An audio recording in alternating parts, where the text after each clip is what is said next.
Šodien esam atbraukuši pie Ronalda, kurš vairāk kā pirms gada pie Solar Master uzstādīja saules paneļu sistēmu. Šis video būs īpaši noderīgs visiem tiem, kuri vēl šaubās, vai līdz 31. decembrim uzstādīt saules paneļu sistēmas, jo šogad ir pēdējā iespēja vēl ielikt neto uzskaitas sistēmā, kas nozīmē, ka visi tie, kas uzstādīs paneļus līdz 31. decembrim, turpmākos 5 gadus varēs uzkrāt tīklā kilovatstundas un ņemt tās arī atpakaļ.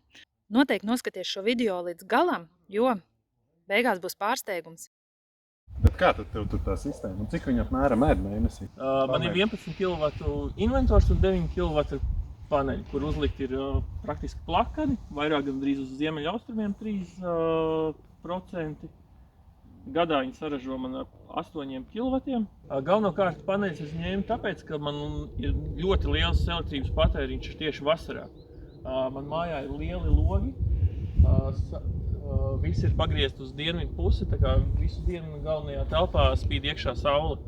Un tāpēc man visās telpās ir kondicionieru gaisa, kuri strādā principā diennakti, jo tad viņi gandrīz ekonomiskāk nekā slēgt iekšā ārā. Un tad vēl vasarā ir arī viss karstais ūdens uz elektrību. Vēl pazemes zāles laistīšana, kas katru rītu laistas zālāju. Tā kā visiem kaimiņiem bija tikai Grieķijā izties šogad sākumā, man te viss bija smugzaļš. Ir rekuperācijas sistēma un vēl vispārējais bioloģiskai kanalizācijai, indukcijas plīts un tā tālāk. Un principā visu māja tikai uz elektrību. Un siltajās dienās vēl tiek arī izlikts saliekamais baseins, kuram arī ir sūknis, un lai tas ūdens būtu tīrs. Tad, principā, tam sūknim arī jāiet dienā vismaz 16 stundas, kas ir kilovatīgs sūknis ar diezgan lēni. Un tāpēc man vasarā bija apmēram 1200 kW, tad bija liels elektrības patēriņš ap 250 līdz 300 eiro, pēc saules uzlikšanas tie ir 30 līdz 50 eiro. Iegums mēnesī vasarā ap 200 eiro. Cik es esmu aprēķinājis, lai arī es vēl pirms kara 2021. gada novembrī noslēdzu līgumu uz 2 gadiem pa 14 centiem. Un ar to visu salīdzinoši nelielo cenu.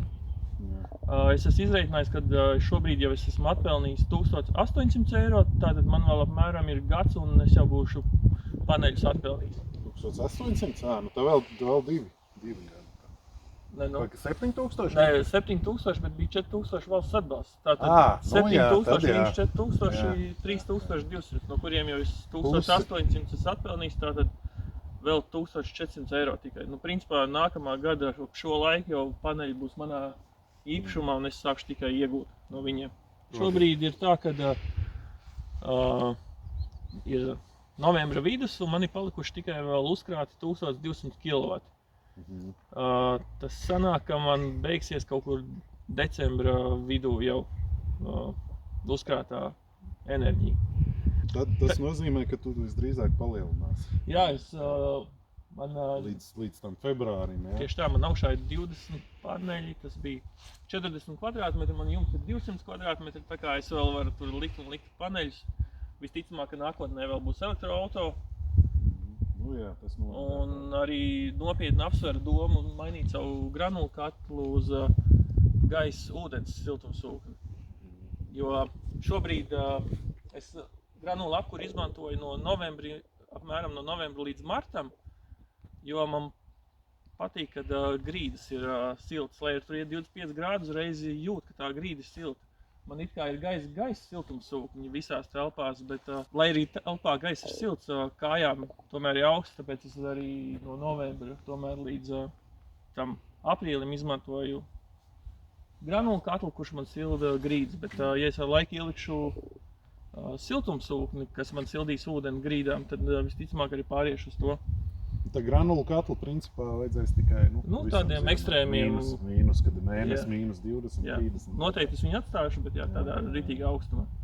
Jo tomēr ir elektrībai komforts, tur nav jāiet. Granulu katls ir jātīra. Nu un līdz mīnus 5, mīnus 10 viņš ir ļoti efekts salīdzinājumi arī cenu ziņā izdevīgs. Siltumsūkni. Un vēl tavam kolēģim ir tieši tāda pats sistēma, cik es sapratu, bet viņam ir uz zemes. Jā, ir tā, ka man ir plakani uz ziemeļu austrumiem ar 3% kritumu. Un man kolēģis uzlika tieši precīzi tādu pašu sistēmu un nolika 45 grādos uz zemes un uz dienvidiem. Nu, ideālā kombinācijā.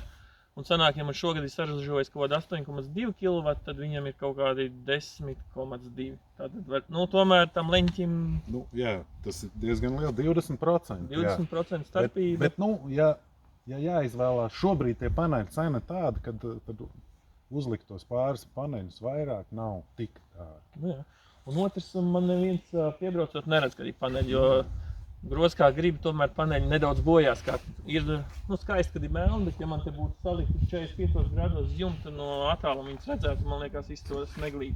Tāpēc es izvēlos labāk viņas neredzu un varbūt bišķi pazaudēt to. Nu, un liekot šeit 45, noteikti stiprinājumi arī maksāt dārgāk. Jā. Tā kā varbūt par to naudu ir, nu, tur tā starpība ir jārēķina. Tā kā, nu, leņķim ir nozīmes, bet baigi ieciklēties, kamēr vēl ir neto, nu, uz to nevajag. Ja ir neto, tad vasarā tāpat to lausties saražo. Otrs, kāpēc es izvēlējos ar likt plakani, es nesatraucos pa vēju. Jo man salīdzinoši te ir 3 km līdz jūrai un diezgan atklāts lauks ir. Un tieši tie jūras vēji, tad es domāju, ka tur būtu ritīga bura. Un kad nenorautu man to visu valsts profilu, jo es īsti nezinu, kā mans valsts profils ir sastiprināts. Šobrīd nejūt nekādu slodu uz jumta. Nu, bija jau vētri. Jā, vētris vispār nekāda problēma, neko nejūt, kad būtu kāda paneļiša. Tagad tevi gaiss, ja? Siltumsūknis. Šobrīd, jā, man ir gaisa siltumsūkni visās telpās. Es viņus izmantoju nu, no sildīšanai no kaut kāda septembra varbūt beigām līdz kaut kādam, nu parasti līdz novembrim, šogad oktobrs bija augstāks, tad līdz kaut kāda oktobra vidum, tik līdz palika tur ap 5 grādiem, tā es slēdzu iekšā granulu katlu, lai grīdas uzsilst. Nu, komforts lielāks. Lielāks komforts, jo vienkārši patīkamāk ar zeķiem staigāt. Jā, un par cik ir paneļi? Nu, varētu jau teorētiski to arī mierīgi tagad, nu, dzīvot arī ar tiem pašiem siltums. Jā, mierīgi. Tieši tā. Tikai, nu, tas komforts vairs nav. Dažreiz ar tā ir no rīta, kad straujāk nokrīt gaisa temperatūra. Siltajām grīdām ir liela inerce, lai izkāpjot no gulta, tāpat ieslēdzam gaisa tos siltumsūkņus, lai ātrāk uzsilst telpu un komfortablāk izklāt no gultas. Un tagad solītais pārsteigums no mums. Visiem tiem, kas līdz šī gada beigām SolarMaster izvēlēsies par savu partneri un uzstādīs līdz 31. decembrim saules paneļu sistēmas pie mums, dāvanā saņems 2,6 kW Auratsu gaisa kondikcionieru siltumsūkni, ar kuru varēsi dzesēt telpas vasarā vai apsildīt ziemā līdz 64 kvadrātmetriem. Pie tam būtiski, īpaši starpsezonā, varēs ieekonomēt malku, granulas, briketes vai gāzi.